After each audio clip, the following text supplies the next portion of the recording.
Let's talk about the middle ground fallacy and the black and white fallacy. I'm Nathan Seelove, and this is Factually Biased.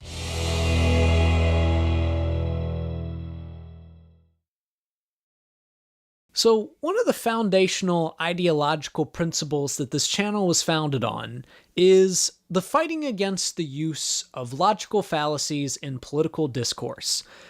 And logical fallacies are regularly used by both sides of the political aisle. So today I want to talk about two specific ones, and if this video goes well, I might make more videos that discuss logical fallacies, so let me know what you think. But today I want to talk about the black and white fallacy and the middle ground fallacy, and how they operate in politics. So first off, let's talk about the black and white fallacy. The black and white fallacy is the assumption that there are only two options. So one good example of this would be the gun control debate. So there is this idea of almost an identity of pro-gun control versus anti-gun control. For example, 61% of Americans support more gun control, and 38% support either less gun control or the same amount of gun control. However, if you look at other points of view when it comes to gun control, 92% of Americans support universal background checks, which is a pro-gun control measure, and 71% of Americans are against the banning of handguns for average citizens, which is an anti-gun control measure. So it's important to note that there are very different nuances within these types of debates, and you can have a point of view that is a lot more gray than black and white. So never assume that you only have two options. There are almost always nuanced ideas that can be added to a debate. So now you might be thinking, well, does that mean that the truth lies in the middle? No. That assumption is also a logical fallacy. The middle ground fallacy is the assumption that if there are two opposite extreme views, that the truth must lie somewhere in the middle. A good example of this would be in the climate change debate. So you have one side that says climate change is not real, therefore we don't need to do anything about it.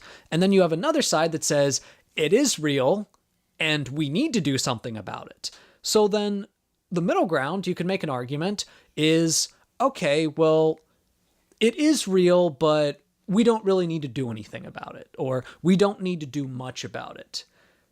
However, 97% of scientists who regularly publish in scientific journals agree that climate change is both real and that humans are causing it. And in fact, the UN recently released a report that demonstrated that we have about 12 years to start getting a handle on climate change before catastrophic events start to basically kill us all. So the truth is clearly that we need to do something about this issue that is happening. But the middle ground fallacy would ignore that. So the point of bringing up both the black and white fallacy and the middle ground fallacy is to say that you should never let the positionality of a view with regard to where it is on the political spectrum influence whether or not you believe it. Because it should be able to stand up on its own merits. You should be able to argue about it divorced from where it's positioned on the political spectrum. Now, I still consider myself a leftist. I consider myself left-wing, but that's because a lot of the views that I have do happen to fall on that specific side of the spectrum.